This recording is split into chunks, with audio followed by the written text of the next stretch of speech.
This is so good.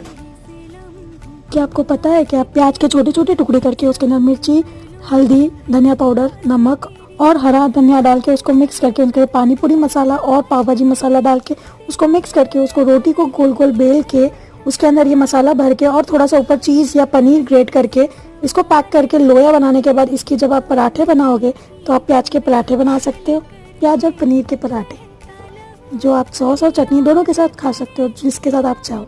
मैंने normally खाया, इसको आप घी या तेल जैसे आपको मर्जी है उसमें आप सेक सकते हैं। That's it for the video. Subscribe for more such videos. Bye.